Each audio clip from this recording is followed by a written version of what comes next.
Assalamualaikum warahmatullahi wabarakatuh. Salam sejahtera untuk kita semua. Ketemu lagi dengan saya di IES Channel. Channel belajar tentang apa saja. Belajar merdeka, merdeka belajar. Lama saya tidak mengisi konten di channel ini, ya karena berbagai kesibukan. Ya. Kali ini saya akan menyampaikan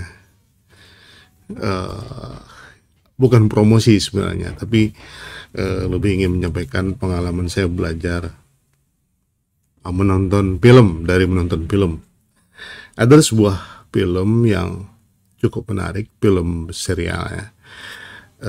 Judulnya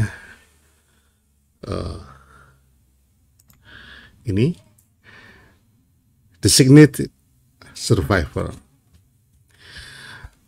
Film ini mengisahkan seorang presiden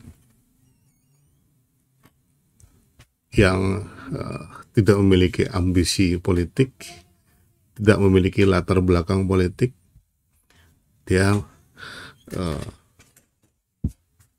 akademisi yang merupakan ahli tata kota ya di negara Amerika. Cukup menarik drama film ini, ya disebut sebagai drama politik ya. Dan kita akan banyak mendapatkan pelajaran dari sana. Mudah-mudahan ada yang tertarik kalau ingin belajar politik ya. Belajar kepemimpinan, belajar manajemen konflik, komunikasi publik terutama, dan banyak sekali yang bisa kita dapatkan di film ini di samping sebagai sebuah hiburan.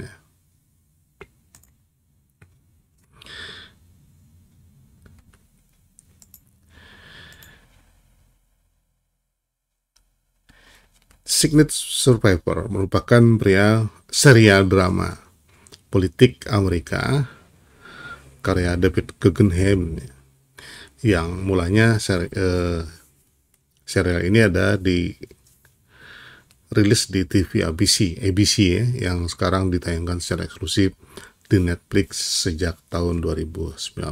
Jadi sudah cukup lama dan sekarang sudah memasuki pada season 3 ya. Cerita Designated Survivor dimulai pada malam pidato kenegaraan tahunan Presiden AS dalam hal ini ya, atau sering disebut sebagai State of the Union yang diadakan di gedung Capitol. Nah, menurut konstitusi AS, salah seorang kabinet harus dipilih seorang anggota kabinet maksudnya harus dipilih untuk tidak hadir dalam pertemuan yang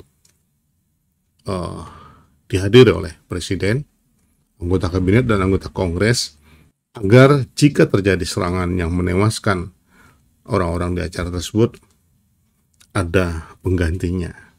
Ini yang disebut sebagai Designated Survivor.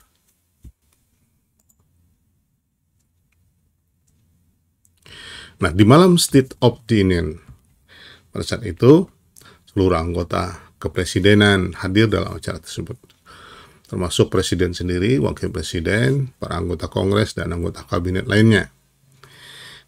Namun tidak begitu halnya dengan Tom Hickman yang diperani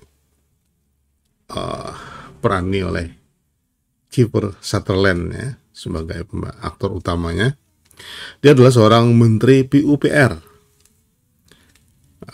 Amerika pada saat itu. Ia ditunjuk sebagai Designated Survivor. Jadi otomatis dia tidak menghadiri acara State of the Union itu. Ironisnya,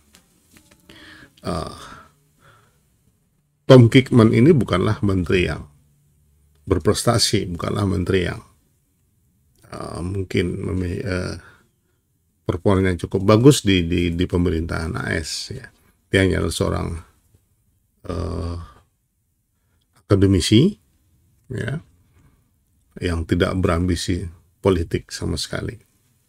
Nah, bahkan ironisnya Dia adalah menteri yang sehari sebelumnya dipanggil oleh presiden. Sehari sebelum acara State of the Union itu sendiri, Tom Kingman dipanggil oleh presiden untuk diberhentikan dan ditawari jabatan duta besar. Nampaknya ada konflik antara presiden dan menteri PUPR ini sehingga ingin dipecat.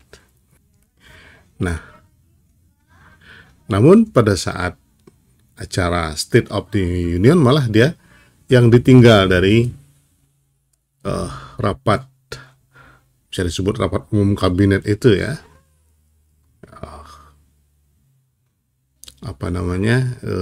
pidato tahunan kepresidenan.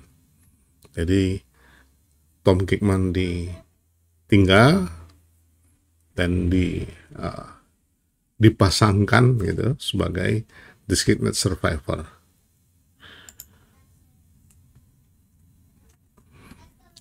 Nah, ternyata pada saat di tengah acara State of the Union itu terjadilah ledakan yang cukup besar dan menewaskan semua orang yang hadir pada hari itu, termasuk presiden sendiri.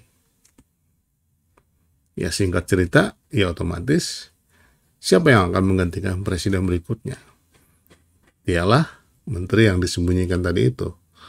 Menteri yang ditunjuk sebagai penggantinya, designated survivor.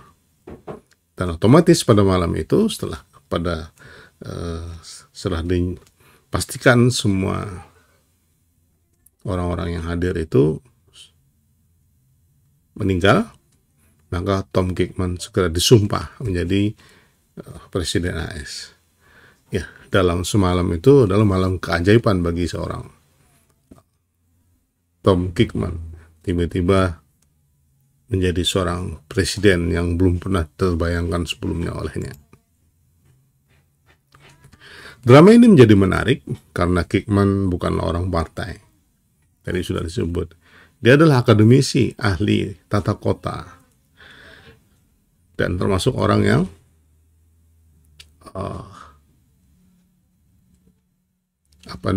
idealis ya dalam penataan kota. Dan ini juga yang kira-kira menyebabkan yang bersangkutan di ujung jabatannya ada konflik dengan presiden. Dia tidak memiliki ambisi politik, sehingga semua orang meragukan kemampuannya. Tapi ia teguh pada tanggung jawab mengemban sumpah jabatan presiden yang telah diucapkannya, yaitu tekadnya menjaga bangsa ini melalui atau dengan menjaga, memelihara dan mengamankan konstitusi negara. Itulah yang dipegangnya. Dalam sebuah wawancara eksklusif, Tom ditanya oleh seorang jurnalis senior yang disiarkan secara publik, live ya. Pertanyaannya yang sangat tidak diduga.